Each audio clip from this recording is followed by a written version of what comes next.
right, hello wine drinking people. Time for more of what I've had to drink yesterday. Our vintage Piedmont tasting, a sellout.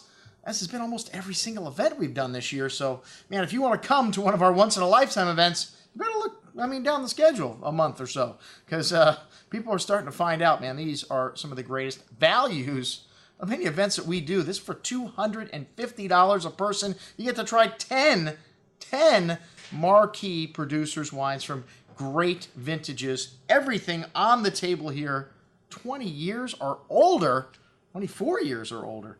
And with Barolo, Barbaresco, and Nebbiolo, the varietal, you can keep this wine for a long time. To me, Nebbiolo has the perfect combination of spice and floral notes, a really pretty bouquet like Pinot Noir, and then it has the tannic backbone, the acidity, the ability to age of Cabernet and Bordeaux varietals, and to me, it's the perfect grape varietal. And this was a night I was looking forward to for quite some time.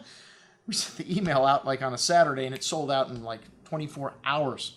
I couldn't believe it wasn't sold out before we sent the email out, but hey, you know, we're turning as many people as we can onto these great wines of the Piedmont. Shh, you don't want too many people to find out because unlike Bordeaux, they don't make a lot of any one of these wines. In terms of production of each individual wine we had on the table this evening, just a few hundred, 1,000 cases, really small compared to some of the other great wines of the world. Anyways, this evening we went all the way back to 1958, and the 58 Spanna really showed again why this wine is legendary. Even though most people have never heard of it today, 50 years ago, if you asked what the greatest wine in the Piedmont was, Antonio Villano's wine would be on everybody's short list. This is a Spanna, and this wine had incredible color to it. It was just amazing. This wine had 8 votes for first place. So an overwhelming majority of people thought this was the best wine on the table. They got 3 votes for second place.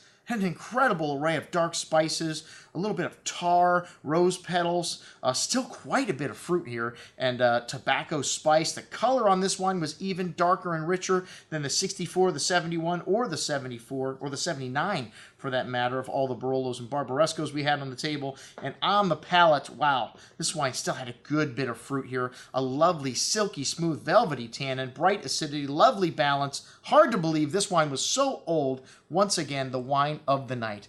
Killer juice, man. I'm going to go out and try to find everything I can from this producer because this is the second or third time we showed this, and it just trumped everything else on the table here. The Franco Fiorina Barolo, 1964, up next. And this is an old producer. And this, back in the day, they used to blend all the different villages together. It wasn't until just recently that they started making single village, vineyard wines in Barolo. This wine is a blend of Castiglione Filetto for body and strength, the Barolo for backbone, Serralunga de Alba for perfume, Lamora for delicacy, and the result is a Barolo that stands out for its balance and its longevity. And this 64 vintage, amazing. The nose here, really smoky, kind of dark truffle, earthy notes there too, and a little bit of fruit left, but mostly dirt in the bouquet at this point. Nice balance on the palate, a bit more fruit showing through on the tongue than expected, especially with the food. The risotto tonight, unfortunately, slightly uncooked, honey. She barely ever falters, makes a mistake with risotto, but it was a little too al dente for most people. A little bit of that Parmesan cheese made this fruit in this wine come out a little bit more also, and had nice acidity, nice freshness, and some tannin still left in this wine. Wow. This wine got 2 votes for second, and a delicious bottle. Lots of dark spice through the finish. Excellent juice. The 71 Barosone Oswaldo. What the heck is that?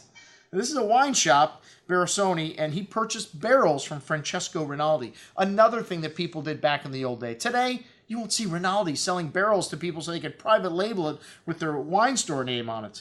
It was a house Barolo. This wine still had a good amount of fruit here for such an old wine. That classic white truffle and red berry fruit, dried flowers, exotic spices. A very smooth and silky wine on the tongue. The tannin's fully resolved. But it's some light berry fruit here. Some tongue-tingly minerality. Some nice acidity. Hey, this wine got 2 votes for first place and 3 votes for second. I thought it was most excellent juice. The 74 Giuseppe Randi Barolo Reserva, a distinct tar and truffly note to this wine, smoky tobacco notes, minty, nice complexity on the nose here, but lacking a bit of fruit.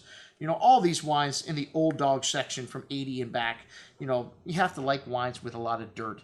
If you like really fruity wines, you're not going to like old Barolo. Anyways, this wine had a smooth and silky texture on the tongue. Bit of a metallic note coming out on the second day.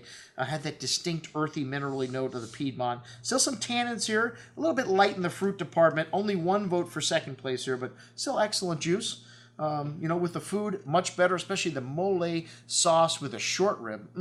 Really brought this wine out, the fruit in this wine, these old wines. The 79 Bruno Giacosa Castiglione di Filetto wine. A really strong tar and earthy component to this wine, along with truffle and light smoke. And this wine very elegant on the palate, though, with that strong tar and earthy component showing up on the finish, along with a bright kind of red cherry, tart red cherry fruit, a little bit of tannin there as well. Wonderful with that chocolate sauce and the mole, like I said. Excellent juice, the 79 Giacosa. And then the Aldo Conterno Busia Vigna Cicala. And someone said this wine smelled like a snorkel and a scuba mask. Anyways, I've never heard wine described like that, but I get that. You know, the roofing tar, really black truffle, very, very strong tar note here. Dried tobacco, nice nuance in the bouquet, but just a little heavy on that tar. It was a little off-putting to some people, that scuba mask or whatever you want to call it. Tobacco spice, and this wine did not get a vote for first or for second place. That intense tar was a bit off-putting to some people, but hey, that's what the Piedmont's all about. The 82 Bruno Giacosa Barbaresco Santo Stefano Red Label. Hey, the Red Label wine should steal the show. Unless it's not a perfect bottle, which the 89 Santo Stefano Red Label I didn't think was a perfect bottle, but still very good. And this 82 was killer. Stunning array of dark spices, dried flowers, red berry fruit. Lovely concentration of fruit here. Still rich and ripe and fruity. An explosion of flavors on the palate. That red berry fruit still in abundance. Exotic spice box. Dried potpourri of flowers. Long layered finish. Still outstanding on the second day. This wine got 5 votes for first place, 2 votes for second. The number 2 wine of the night, killer juice. The 85 Aldo Conterno Bucio Soprano. Wow, the king of Barolo, Aldo Conterno. This wine showed very well. This 85 vintage still has some nice stuffing in it, some red cherry fruit, rose petal, white truffle, hint of tar. Really well-balanced bouquet of aromas. Lovely soft and velvety texture on the tongue. This wine's drinking at its peak right now, and with silky smooth tannins and zesty cherry fruit, wonderful spice, herbs, truffles. This wine got a vote for first and a vote for second, but it was a lot of tasters. Third or fourth pick, not far off from the top dogs. Most excellent juice. The 1989 Red Label, Santo Stefano. Several people thought this wine was corked. And it had a good bit of must when we opened it up. And sometimes these older bottles, they need a little time to stretch their legs. This wine did blow off that must, but it was not a perfect bottle of this 89. It wasn't the wine it should have been. Should have had more fruit to it. It was a bit muted, but still an excellent bottle of wine. And that's the thing with a cork finished product. Every bottle has the potential to be different because of that cork. But I thought it was still excellent, but should have been killer. Like the 1990 Giuseppe Mascarello Barolo Monprivato. Wow. Boom. This wine was amazing.